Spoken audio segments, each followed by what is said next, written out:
Ever wondered how you can maximize your learning potential all by yourself? Well, Chapter 8 has the answers. Independent learning is an empowering process, one that allows you to take the reins of your education and steer it in a direction that suits you best. And the first step on this journey? Becoming aware of your own learning style and preferences. Teachers can play a crucial role in fostering this self-awareness by engaging you in discussions about how you best comprehend new concepts. This could involve identifying whether you're an auditory, visual, or kinesthetic learner, or perhaps a combination of these. Now moving on to the engine that drives independent learning, problem-solving techniques. Think of these as your toolkit for navigating through the labyrinth of knowledge. One such technique involves breaking down complex words into their constituent parts, prefixes, suffixes, and vowel sounds. This not only simplifies the word, but also reveals its meaning, making it easier to recall and understand. But independent learning isn't just about the learner, it's also about the teaching strategies that facilitate this process. Here's where the acronym ACID-GA comes in handy. Let's break it down. Assess. This involves evaluating your current strategy use. Are you effectively understanding and retaining information? Clarify expectations. Understand what's expected of you in terms of learning outcomes. Demonstrate strategy use. Your teachers can show you how to apply different learning strategies. Encourage memorization. Techniques such as repetition, visualization, and association can help cement knowledge in your mind. Guided and independent practice. This is where you apply what you've learned, first with guidance and then on your own. Administer post-tests. Finally, assessments help evaluate your understanding and retention of the material. So remember, independent learning isn't a solitary journey. It's a path of self-discovery, with your teachers guiding you along the way. In the digital era, even writing isn't left untouched. Chapter 9 explores how technology can aid in improving student writing. Diving right in, the process of revising essays has been simplified with technology. The first step, of course, is to read your essay. But then, you need to clarify your beliefs. Are you standing by your arguments? Are your points valid? Once that's done, add reasons to support your arguments. It's all about making your essay as strong as possible. Next, you have to scan your sentences. This is where technology can truly shine. Use a word processor to highlight sentences and parts that need reviewing. Then, make changes. Edit, rewrite, and polish until your essay shines. Spell checkers are another technological marvel that aids in writing. The check method is a useful tool in this regard. Start by checking the beginning sounds of words, then hunt for consonants. Examine vowels and make changes in word lists. And, most importantly, keep repeating the process. Spell checkers are not infallible, so double-checking never hurts. There's a helpful method to remember these steps. RACE. Read your essay, add reasons, check sentences, and finally, edit and make changes. This method ensures that you don't miss any step in the revision process. So how does technology fit into all this? Well, word processors, spell checkers, and even grammar checkers are all technological tools that can greatly enhance your writing. They help you spot errors, improve sentence structure, and even offer suggestions to improve your writing. But remember, technology is just a tool. It can point out errors and suggest improvements, but it can't replace the human touch. Your creativity, your voice, your style, these are things that no technology can replicate. So use technology as an aid, not a crutch. With technology at your fingertips, improving your writing skills is easier than ever before.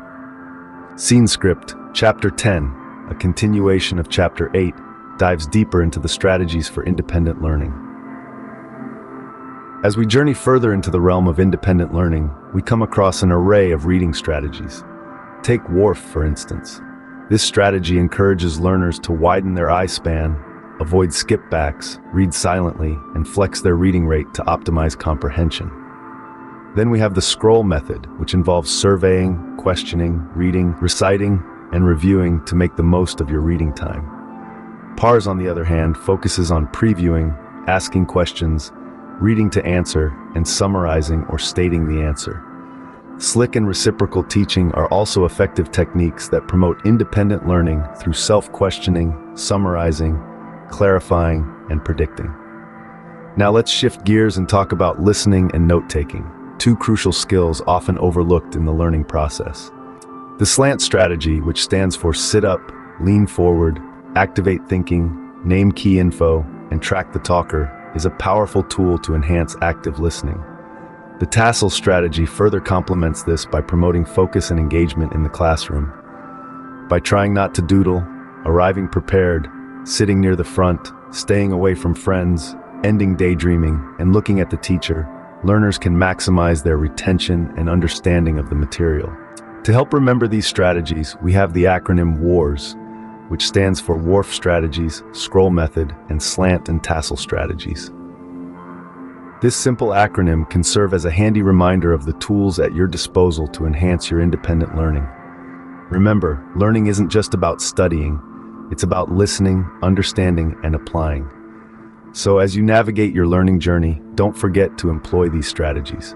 Keep your mind open, stay engaged, and remember that the power to learn effectively is in your hands. Chapter 11 brings us to the evaluation part of learning. How do we measure what we've learned?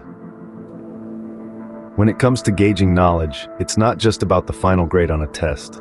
It's about the process of learning, understanding, and applying the information. Let's start with accommodations before, during, and after tests.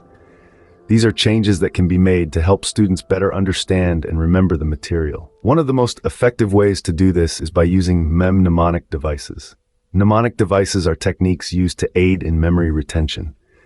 They can be particularly helpful when trying to remember complex concepts or large amounts of information. One such mnemonic device is the CHROME strategy, an acronym that stands for categorization, hypothesis, reasoning, observation, measurement, and experimentation. This strategy can be used to break down complex concepts into manageable parts, making them easier to understand and remember. But what happens after the test? How do we evaluate what we've learned? This is where accommodations after the test come into play. These may include altering grades, providing written comments, or changing grading criteria. Altering grades can be helpful in situations where the student has shown understanding of the subject, but struggled with the testing format. Written comments can provide valuable feedback, pointing out areas of strength and areas for improvement. Changing the grading criteria can be done to better align with a student's learning style or to reflect the skills that were the focus of the learning. Keep in mind, these accommodations aren't about making things easier, but rather about making sure every student has an equal opportunity to show what they've learned. They're about recognizing that everyone learns in their own unique way, and that our methods of evaluation should reflect that. Evaluating your learning isn't just about getting a grade. It's about understanding how and where you can improve. It's about using the feedback you receive to grow and develop, to continue your journey of lifelong learning. Because at the end of the day, the true measure of learning is not a grade on a paper, but the knowledge and skills you carry with you into the world. In the final chapter 12, we explore how grading can be individualized for students with disabilities. When it comes to grading, one size does not fit all.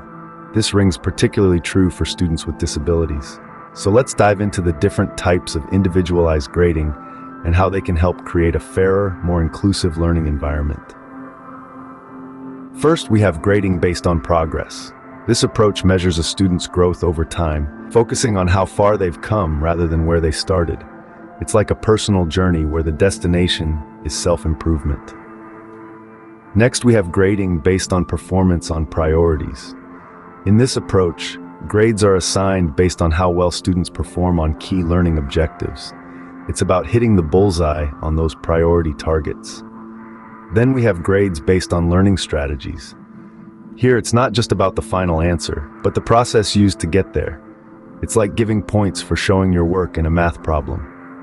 Improvement grades come next. These grades reflect the positive changes in a student's performance and behavior over time. It's a pat on the back for showing growth and progress. Lastly, we have modifying weights and scales. This means adjusting the importance of different assignments or tests to better fit a student's individual learning needs. It's like adjusting the scales to ensure a fair measure. Now, let's talk about performance-based and portfolio assessments. These methods measure learning processes and involve real-world tasks. They are particularly beneficial for students with disabilities as they provide a holistic view of a student's abilities rather than focusing solely on test results.